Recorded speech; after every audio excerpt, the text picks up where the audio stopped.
from the morning edition, Long Island gets a Christmas gift of new roads. The Salvation Army launches a clothing drive for Christmas. And one family is out the gate.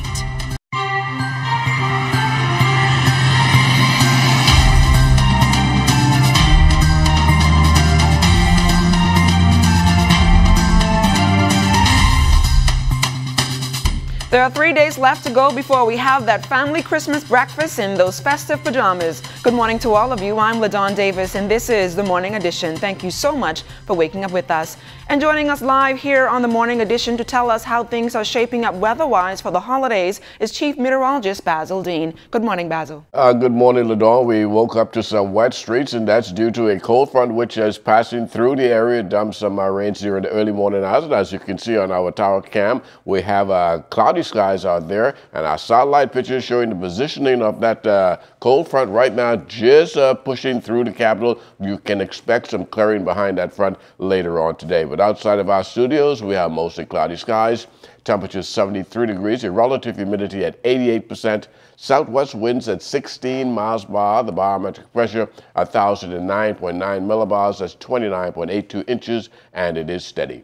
Temperatures around the islands this morning, 66 degrees in Greenville, Key, Marsh, Abaco at 67, 66 in Freeport, Grand Bahama, in the Berry Islands, 73, 73 also in Alderstown, Bimini, Harbor Island 77, Roxanne, Lutra at 77 degrees, 78 in Alderstown, Cat Island, Staniel Key 76, 76 in Kemp Space on Andros, Fresh Creek in Central Andros at 75 degrees. In San Salvador, 78, 78 in Rum Key, in Clarencetown, Long Island, Crooked Island, 79, Betsy Bay, Maguana, 78, 79 in Ragged Island, and Ackland, 78, 77 in Matthew Town, Inagua, the Turks and Caicos Islands at 79 degrees. And your boating forecast for today: in the northwest and central islands, we have advisories up for your boaters. 20 to 30 knots will be those wind speeds out of the southwest to west, gusting up to about 35 knots at times. Wave heights very rough at 8 to 12 feet over the ocean. So boaters, we're asking you to just stay in port today.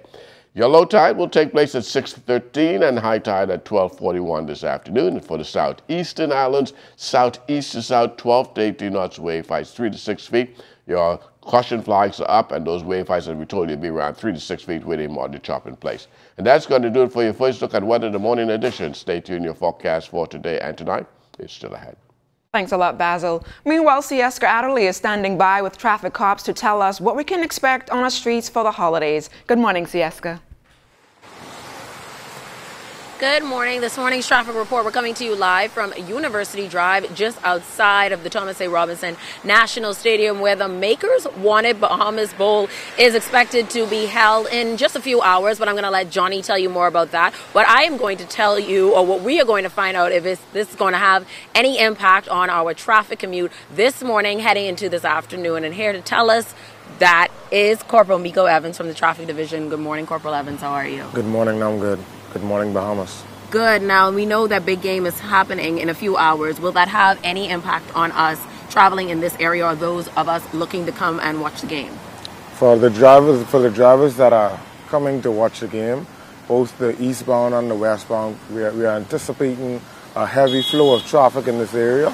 And while you're coming to the game, we want you to pay special attention to the pedestrian crossings, as you would not want to park your vehicles on the top of the pedestrian crossing, making it difficult for the road users to get to and from the game. Okay, now Corporal Evans, in addition to pedestrian crossing, there's also another line that you don't want motorists to pass over as well. Can you speak to that? That's correct. There is also the stop bar, the white line that is just before the red traffic light. You don't want to overshoot the stop bar. Once you see the amber light and you're behind the stop bar, it's expected that you remain behind the stop bar in hopes to not run the red traffic light. Okay, now just as a reminder, what is the speed limit in this area? Because cars are moving smoothly, but they're also going a little fast, aren't they?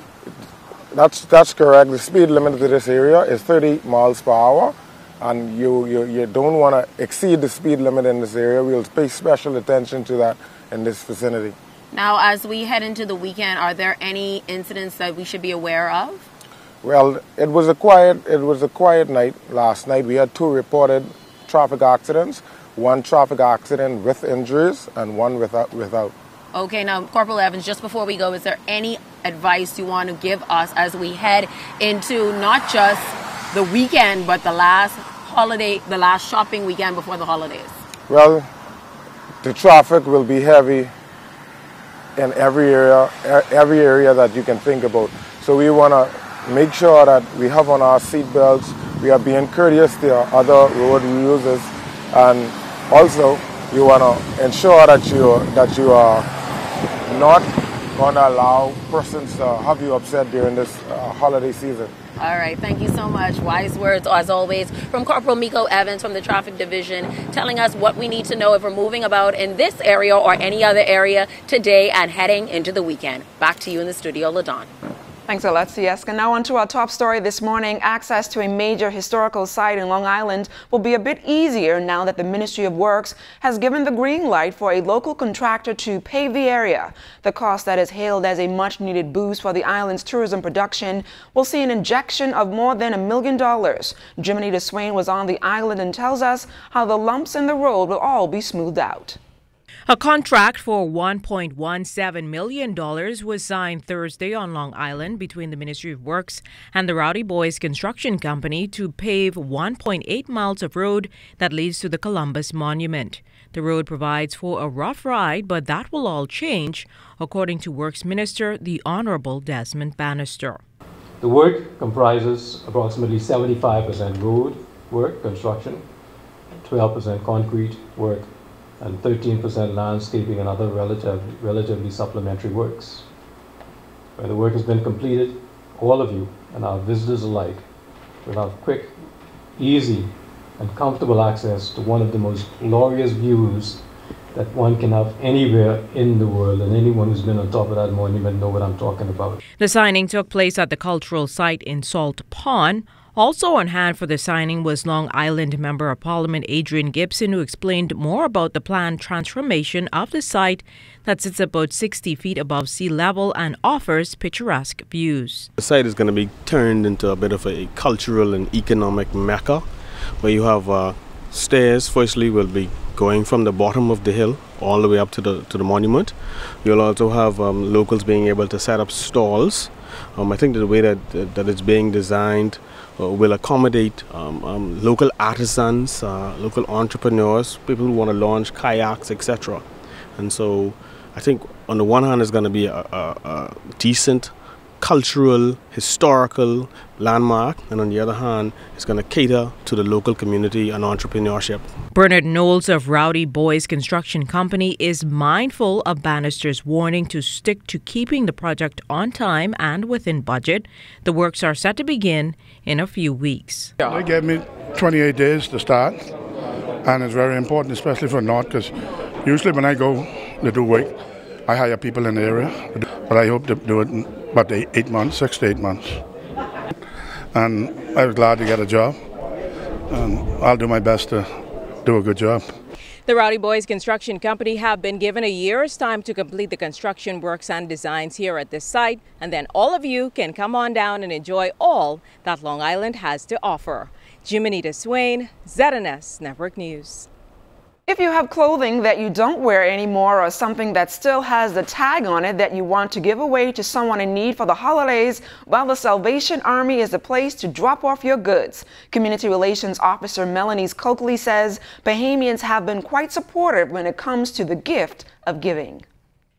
Persons are going through their closets now, and so everything is seasonal. You know, we are open 6 days a week, so we can take in clothes. You know, goes back into our social services program where it's given away, part of our thrift store program also. So, you know, items are donated to the Salvation Army of various types, you know, clothing, appliances, you name it, and there is always a use that someone can find for it. So definitely we say whatever you find in the way of a means of giving, we are very appreciative of it. 16-year-old St. John's College student Faith Smith started a movement back in September called God's Vessels, aimed at uplifting and encouraging young people. With many young people facing challenges in their daily lives, Smith says it's all about letting them know that someone cares.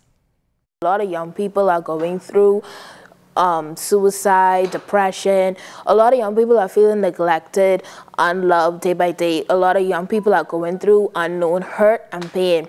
So as a young person who went through it, and now I'm at the point of my life where I am overcoming it, I've decided that with starting an organization to reach out to young people, to embrace young people, and to impact young people. Smith has planned an event next week on December 29th that will take place at the Bahamas Christian Fellowship. 17-year-old Waynisha Saunders is also partnering with Smith in the initiative. The event is under the theme Breaking Free into Victory. Basically, like I said, a lot of young people are going through hurt, pain, and things that are not known, things that their own parents do not know.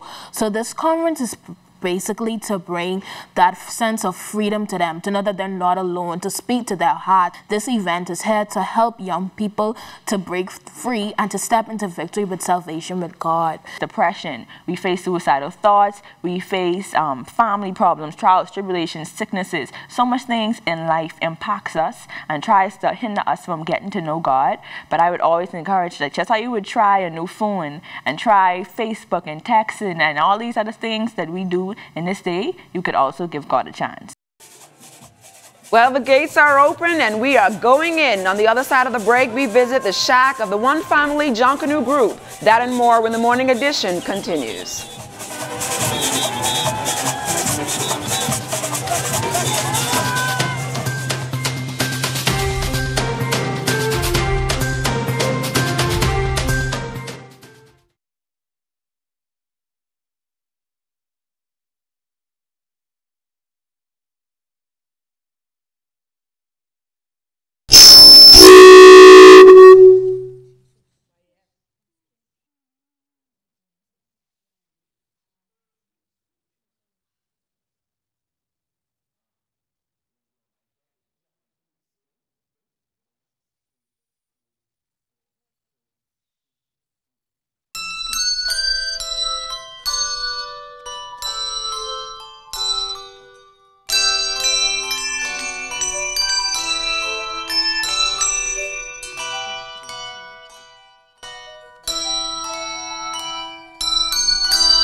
Welcome back to the morning edition. The concept of a cattle drive was birthed out of San Francisco by a Captain McPhee who saw people in dire need and just took a pot and went around collecting funds to assist them.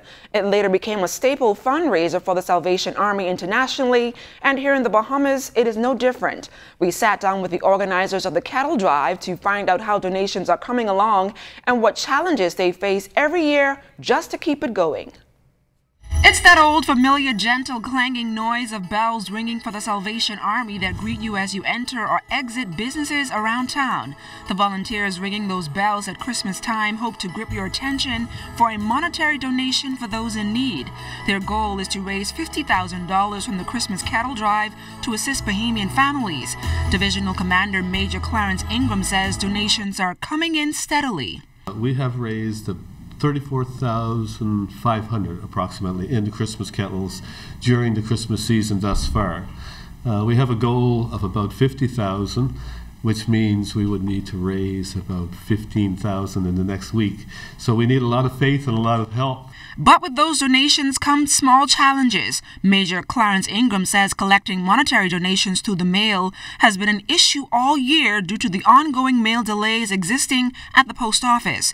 He is hoping for a resolution to the issue pretty soon to avoid any further problems in the new year. We do a Christmas mail appeal in addition to the Christmas kettle appeal. Now, the Christmas mail appeal is about 2,500 letters, which we mail to throughout Nassau and Family Islands, of course. And this year in particular, we are being very much challenged because the challenge is at the post office. So we have received some mail back through people who have dropped a letter off at our office or dropped it into the red kettle, but we have not received one donation through the post office this year. And that Christmas mail appeal we depend on to the tune of about $100,000. Community Relations Officer Melanie Coakley says there has been an overwhelming response of volunteers for the cattle drive this year, and she is encouraging Bahamians to give just a little of their time to give back to those less fortunate. We have seen an increase in families that have decided, this year what we're going to do also is, take 2 or 3 hours of our schedule once exams are finished and bell ring, and we are always happy to welcome the children and their families. They're always enthused when you go to visit the spots. Similar Christmas cattle drives are currently going on in Palmetto Point, Eleuthera, and in the nation's second city.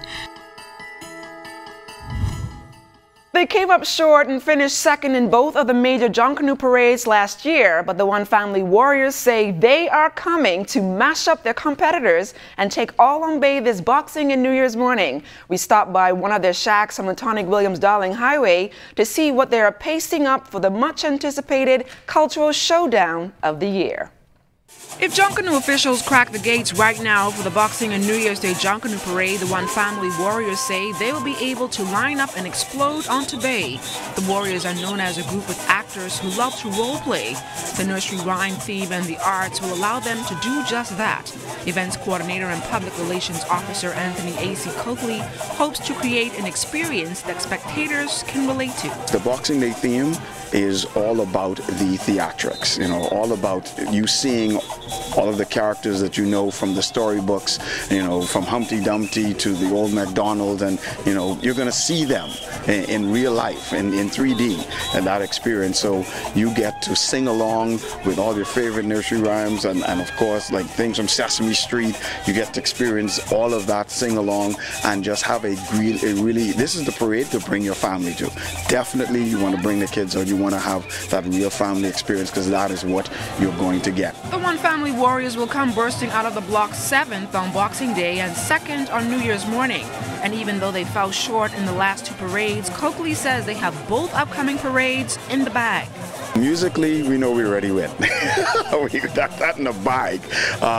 There were 1 or 2 elements that cost us in the last 2 parades, and we bounce back as always and make those fine tunes. So tweak this and make the adjustments there. So we are 100% on board for first place, both parades, no doubt about it.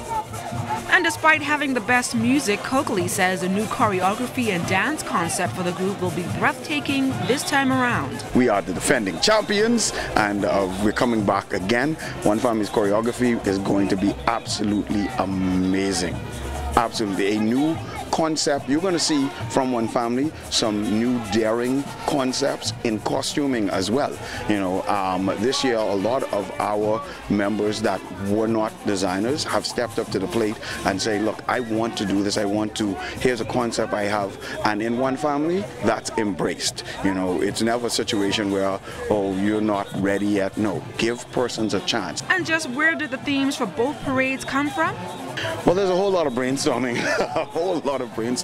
and again, in One Family, everybody has the opportunity to say, hey, I have this idea, I have this concept. Why not think about this? Whether you are a backline beller or a frontline dancer, many of our themes come from right within the body of the group. Christmas isn't Christmas without handbells. The Wesley bell ringers have been on display for about 37 years now. And if that wasn't enough, the Jubilee Bell Ringers, which is a children's handbell, have formed for the past 26 years later to join the Heavenly Chorus. They join us live in studio this morning under the leadership of Trevor Bethel. Here they are.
Jonathan Benson is live on location at the Thomas A. Robinson National Stadium. That and more ahead in sports.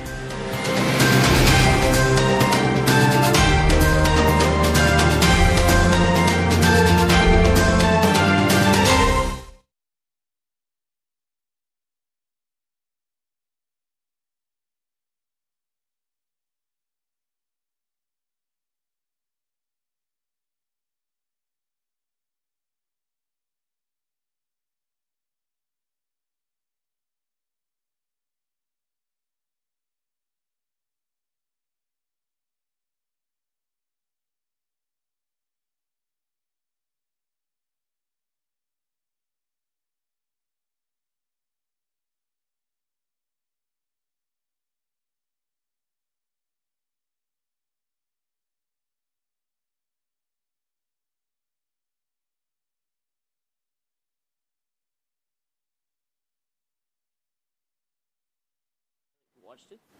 And Dingham was on that, so. Me and Gabby. Yeah.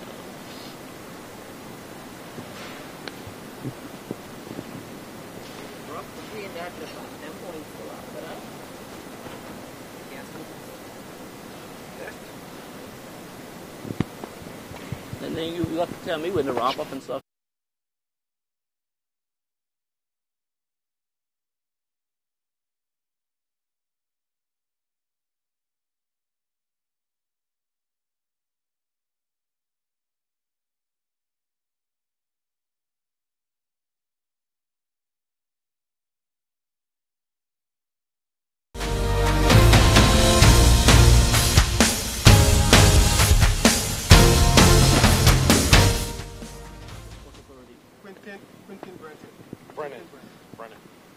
Welcome to sports, everybody. We're coming to you live from the Thomas A. Robinson National Stadium, where it's game day for the Makers Wanted Bahamas Bowl. The Florida International University Panthers out of Conference USA taking on the Toledo Rockets from the MAC. We are joined live this morning by the General Manager of the National Sports Authority, Quentin Brennan. And Quentin, when we were out here a few weeks ago, I mean, this stadium has really transformed. Oh, we've definitely transformed from just that of its stationary stages now to we're ready for a bowl game today, and we're ready to have the Bahamian people and just everybody at large to just come in and have a good time today. So like you would have mentioned, it is game day. Bowl games are definitely better in the Bahamas. And that scoreboard, that's magnificent. Oh, yes, it is. We've when you were here a few weeks ago, we had just started the construction and demolition of the old scoreboard, and at the same time installing a new scoreboard. So it's a new lighthouse board that we're so proud of. We're so excited to have. This thing can do anything, you know, so we're excited about having it. Game time is 12:30, but I know you guys start much earlier with the tailgate, right? Yeah, game time is at 12:30 today. Kickoff live on ESPN. But the tailgating, like you would have mentioned, starts as soon as 9:30 a.m. this morning. So it's fun, it's festivities, it's parties, it's DJs playing, you name it, we have it out here. And how do you think the weather's going to affect? I know maybe a little bit of rain and some wind, maybe affect the passing game out here today? Well, you know, there's no bad weather, so to say, for football. So in the 4 years prior to this game, it's been pretty much playing a game in an oven. So now we have some overcast skies, so I think you're going to see a real track meet. You know, you had Florida International that would have pretty much averaged some 30-plus points a game. Same thing with Toledo, averaging a little bit more than that a game. So if nothing else, you'll see more of a track meet in addition to that of a football game. So we're excited about it. And I know you guys are expecting a lot of fans out here today despite the weather, because FIU has a real big fan base over here because of alumni, right? Yeah, FIU has an amazing presence in the alumni populace here in Nassau as well as throughout the Bahamas. So I'm sure that they'll be there carefully adorned in their yellows and their blues and the whites and things of that sort there. So let's go Panthers, eh? Well, we want to thank Quentin Brennan for joining us here on the morning edition. Like we said, 12:30, you want to be out here. The Makers Wanted Bahamas Bowl, the FIU Panthers and Toledo Rockets. These two actually met up in 2010 at the Little Caesars Bowl. FIU coming out on top there. A close game, 34-32. Could be a shootout again today. We'll just have to wait and see. Make your way out. And that's going to do it for sports here in the morning edition. Stay tuned. A final check on weather is still to come.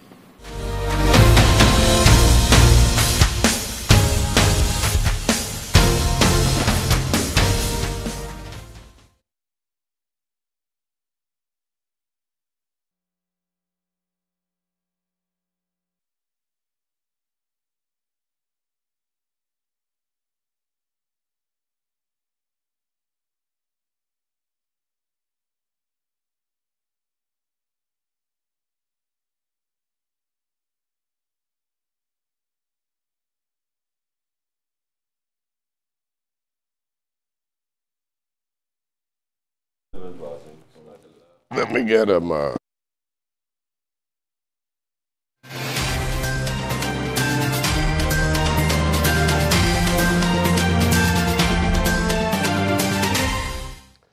In our final look at weather, satellite pictures showing that front boundary working its way through the northwest Bahamas. Behind that, we can anticipate some clearing later on today with very breezy conditions. So once again, we're asking our small boaters to remain in port. Our forecast for today call for partly cloudy, very breezy conditions, the high temperature getting up to 74 degrees. And your nighttime forecast, mainly clear and breezy, low getting down to 64 degrees. And with those strong winds, it's certainly going to feel a lot cooler than that 64 degrees.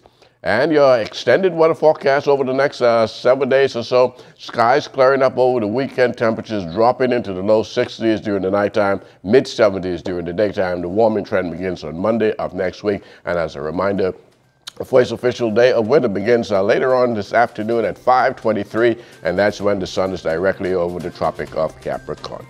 Ladon? Some good weather is coming, Basil. Thank you so much.